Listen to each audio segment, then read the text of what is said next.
This is Josh Valencia from Good Break Studios, and we're going to be looking at a pop country moving guitar. Right now, we're just going to be looking at the acoustic guitar for this track, so let's go ahead and play it with everything going.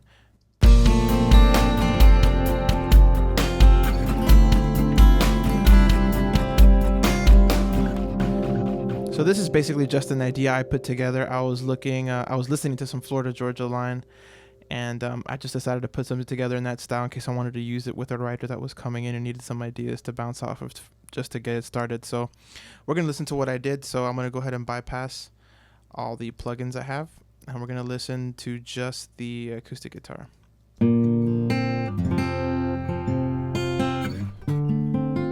Let's go ahead and listen to each one by one. What I did is I recorded the guitar using two KM 184s, one pointed at the bridge, one pointed at the neck. I was probably about 6 or 7 inches away.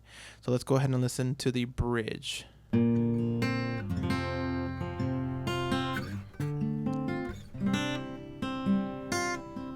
So you could tell right off the bat, it is a little bright.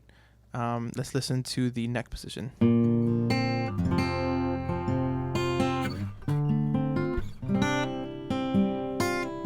And right there, you could hear it is a little more full. It seems like the better of the two tones. I do want for this particular track a little more pop feel, which tends to be a little brighter. So I'm going to go ahead and include the bright track in here. So let's go ahead and listen to that again.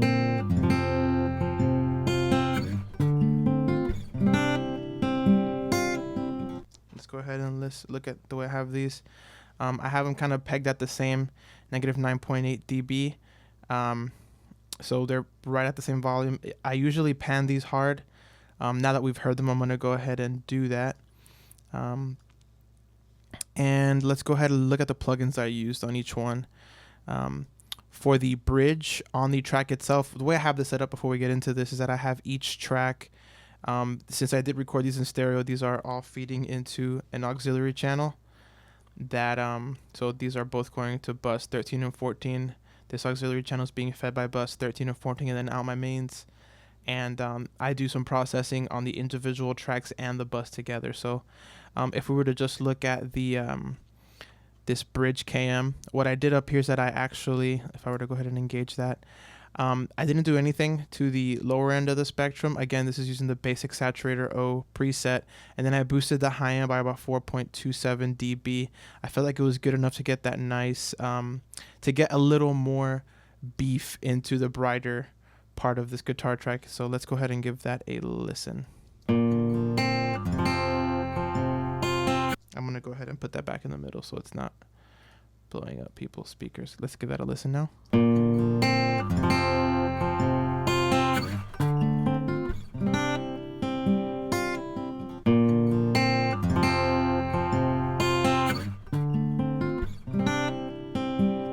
So as you can tell right there, I was toggling through it, and you could hear that this plugin, this FabFilter Saturn, the saturation plugin, really brings out the high end in a really nice way. Let's go ahead and listen to that one more time. That's before, this is after.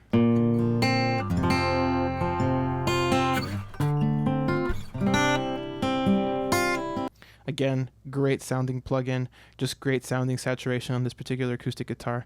Let's go ahead and jump to the neck position. I'm going to go ahead and mute the bridge.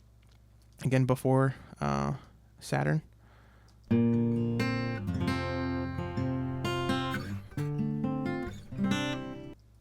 After.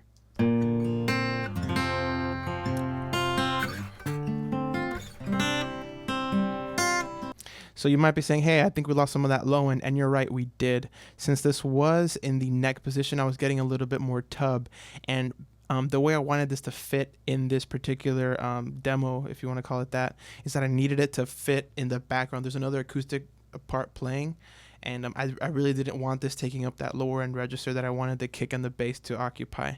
And if I wanted to add a synth later, I could add it then too. So I did bring down the bass end by just about half a dB. It really did make a difference to my ears. If I were to move over, it's like the same 4.27 in the high end just to give it more sparkle. So all in all together, if we were to listen to these two before anything on the bus here.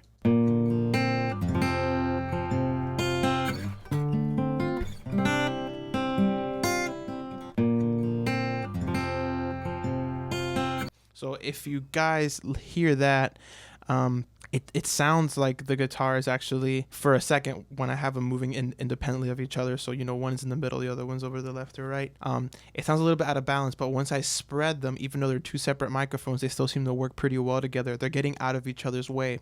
So any phase issues that are inherent to the fact that I'm using two microphones, even though they're pretty good in terms of phase, they're actually not that apparent when they're on the other side of, when they're on opposite sides of each other. So let's give that a listen one more time.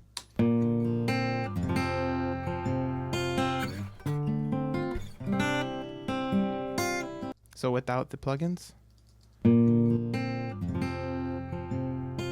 I just feel like it has more feeling.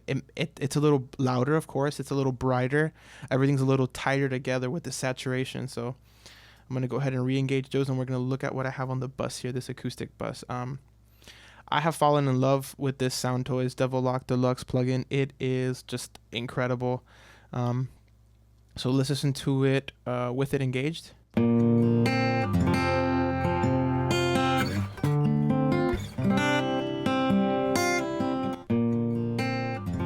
A bunch of you might be saying, wow, it sounds like it's actually compressing the piss out of it. And you know what? Judging by these dials, it isn't. Crushes 1, crunch, that's a little extra distortion. Darkness is a more of a tonality thing, and it's barely on. The mix is all the way. It's just a compressed signal, and the release time is actually slow. But to our ears, to mine, I know, it sounds like it's really compressed. And to be honest, when I first heard it, I hated that sound. But as I was working with the song, I actually slapped on this particular compressor after I had already been working on the track, and it just worked so well. Let's go ahead and listen again.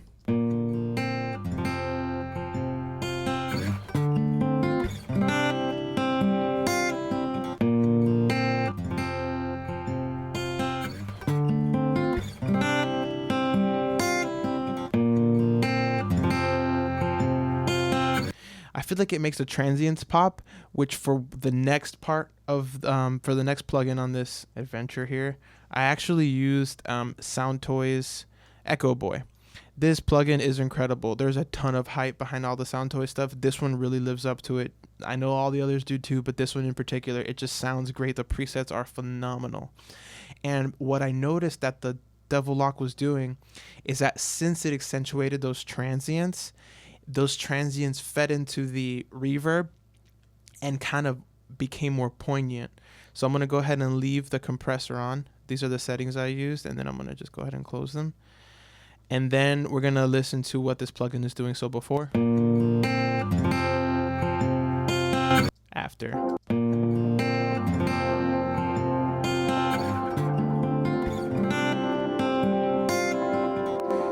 So right off the bat, this thing is massive. This is a really big reverb. I did use the Oil Tempo Room. Tempo? I said tempo. I meant to say tempo. It's just awesome. I believe I did fiddle with the mix a little bit. I did have to back down a good bit. The delays on either side, there are two. It's a dual echo, so one of them is an eighth note, the other one is a dotted eighth. Feedback is kind of high.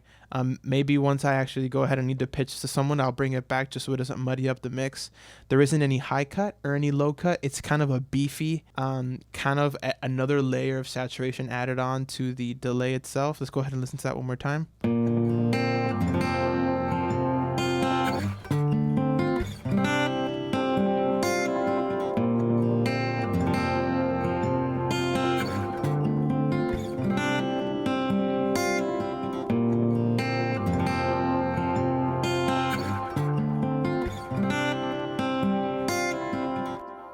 So as you guys heard, I was messing with the high cut and low cut.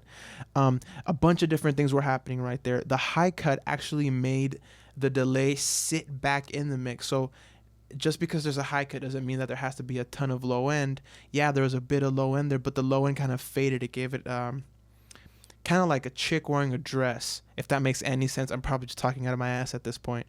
But it just gave it this warmth, this like big flowy pillow under it. It's weird. I sound crazy.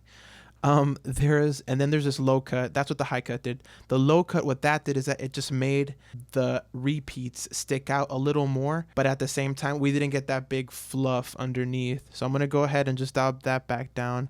If you wanted to get really crazy, there's these extra tweak controls. I'm going to be completely honest, I don't feel comfortable messing with these just because the delay sounds great as it does. After a couple days of messing around with this plugin, I feel really confident. But again, if you really wanted to mess with the stereo image, that's what a bunch of this is for. And then you could also change the accents of each delay. Pretty sweet stuff.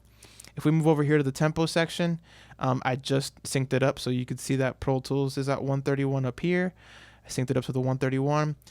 Groove and Feel just kind of in the middle there. Again, I mentioned before, dual echo.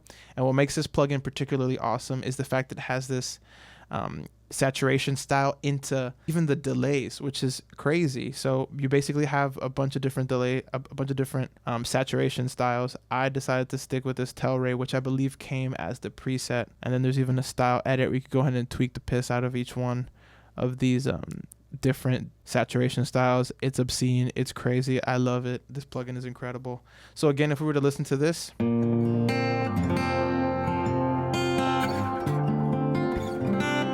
now let's listen to it in context.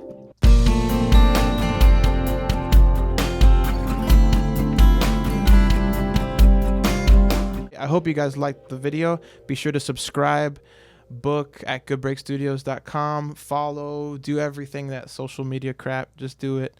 And yep, we'll be having more videos like this, more guitar reviews, and a bunch of fun stuff. So be sure to stay tuned. All right, guys, see ya.